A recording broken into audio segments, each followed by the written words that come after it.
So what do you guys, how do you guys, all this information has come out on the shooter. And I saw this post from Medicare. All the shit that happened. Brought a giant ladder to a building occupied by law enforcement and climbed onto the top of the roof. Flew a drone to get details of the area. Seen using rangefinder to zero in. Had encrypted overseas accounts. Social media footprint is minimal. The security was. Secret Service replaced with DEI Homeland Security bench warmers. SS and law enforcement had no drone coverage. Police notified of man on roof. Secret Service aware of a man on roof. Neither police nor Secret Service did anything about it. Head of Secret Service making nonstop excuses. Who's not stepping down, by the way. But yeah, I got to say, like, this whole thing stinks.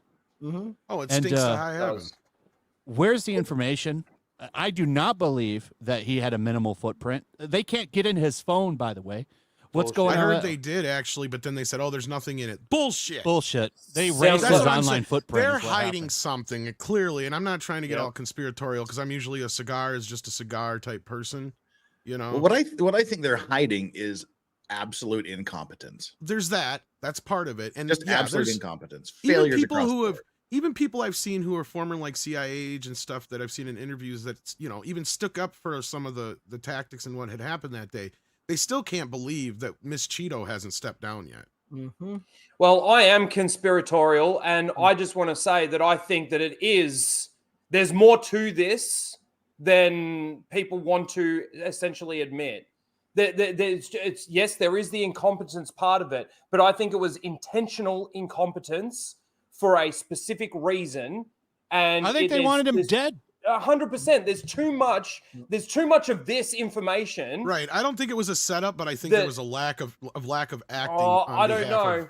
I think it was a setup, and I don't think it was a Trump setup, mind you. I want to make that very clear.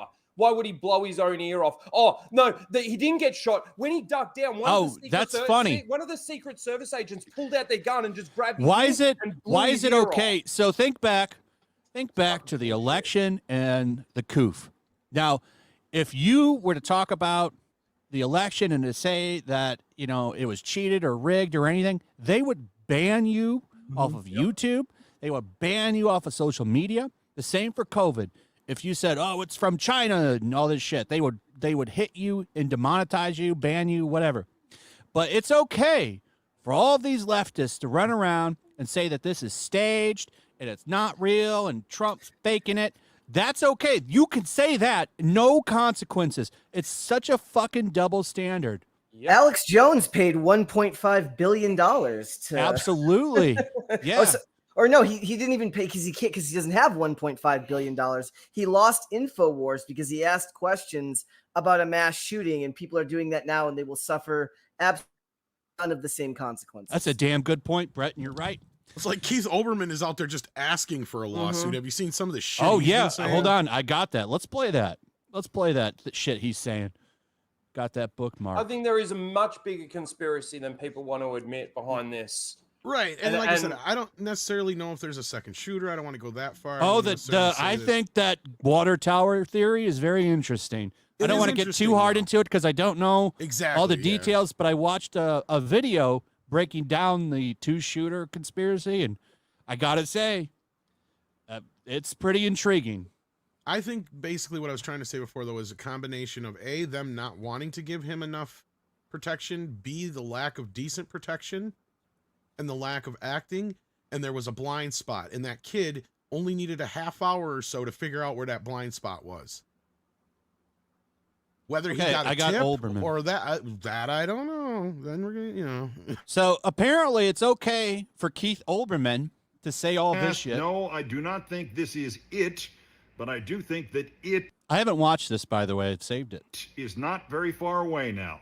It is my expectation that before the weekend is out, if President Biden has not announced that he is leaving the Democratic ticket in favor of another candidate for president, that the leaders of the Democratic Party, ranging from Nancy Pelosi through Chuck Schumer and others, will publicly and on the record state that they can no longer support him as the Democratic nominee and that he must leave.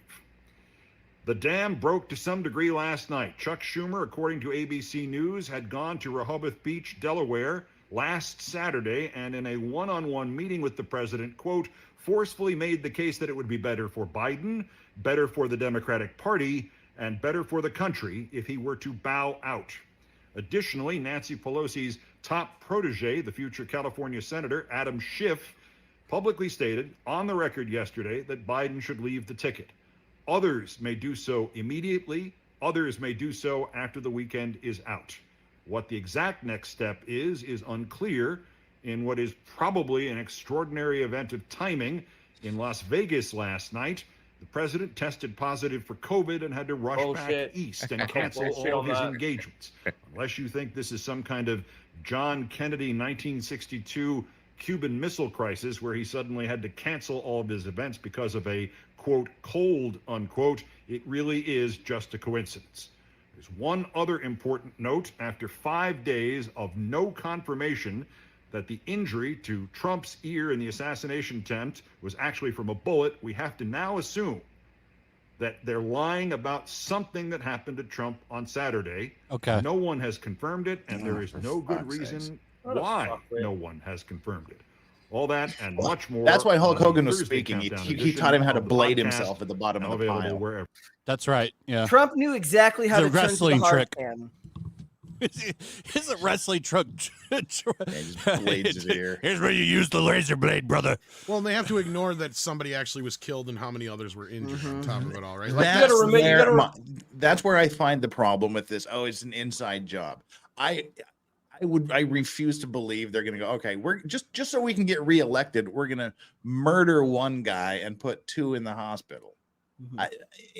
Because Trump's timing is so good that he knows just when to turn his head. You got to remember too what he was spouting during the height of the pandemic and all of that sort of thing too. Oh, that guy lost towards the anti-vaxxers and all that.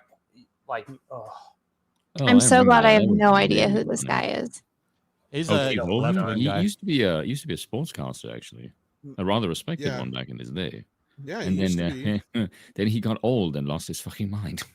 We got really funny ear experts coming out of the woodwork here or something like that. Here's ear experts coming out of the woodwork. Oh my God! This is what an ear looked like after recovering from an AK-15 bullet. There's no way Donald Trump was hit with anything other than glass. I can tell you this now. That is what every forward rugby player looks like. This is what every fighter looks like. Fighter looks like. Cauliflower is real. This is called cauliflower. We all know I wrestled in college. Right. Common injury associated with that sport is trauma to the ear, a clot, which if left unattended causes a contraction in the cartilage and forms cauliflower ears. Even if we were to say that that was true and what he caught was the piece of the monitor, he was still shot at, right? Like they're acting as if that's somehow less bad that he got hit with a piece of monitor that was hit with a bullet that later went past him and killed someone. That's insane political posturing. And well, I think they've pretty much proven that was just a reflection on the monitor. But I mean, with that picture from the New York Times photographer that got that picture, that was epic. Oh, and is they that the go bullet off about flying? that picture. Yeah, that's that basically picture been is confirmed as amazing. real now. But like, we were asking about that last week. But of course, the left are saying that that's even part of the conspiracy because there's no way you could capture it. It's like, do you understand how digital photography even works? I don't think they understand how humanity works, let alone. Yeah. Think about the tonal difference. This is what I was talking with someone about it recently, right? Like, think about the discussion, the type of discussion around the conspiracy of what happened to JFK and how, despite what happened, when people talk about it now, it was still something of a form of unification of the public where you could talk about who did it. It's kind of the same way we talk about the X-Files. Like, conspiracy theorist has been degraded in such a way that it's no longer something that has any type of actual connection to the world anymore. It's like when we talked about it before, you could talk about what happened to JFK and you could still be two Americans discussing something. Now it's just so poisoned by left versus right, which that is this sad will not be because talked the same. This will not be talked about the same way. The hilarity about the JFK thing is that's a lot of where this whole conspiracy theorist bullshit comes from, as far as like, you know, where people are just a conspiracy nut. Well, then that is where it came from. The I was just Warren report gave birth to the term conspiracy theory. Well, and I was just gonna say though, like as we come along here, and the more that's been, because they haven't even redacted or they haven't even let out all the stuff they're supposed to have let out already about the JFK case. Even the more that comes out, though, they were finding out that all the conspiracies were true. Mm-hmm. So it's like opening more problems. It's like, so yeah, like this whole idea that yes, the government is capable of these things and other things could happen. Yes, but at this case, this juncture, if anything, I think if there was anything, it was more so just on the part of them. Every 5 to 10 years, some FOIA request goes through. We found out the CIA did something awful. And then when something awful happens now, we pretend like that's not something that would happen today. Yeah. That's crazy. The thing is with everything that's gone on in the last, let's say 5 years at least, and how much we've been lied to in that 5-year period, how can you believe anything? How can you believe? You've got to basically look at what you're seeing and make your own mind up at this point in time. You know, none of the media is telling truths. Nothing. And I don't know whether or not that's the case on both sides. I'd like to think that it's not, but you know, you just can't trust them.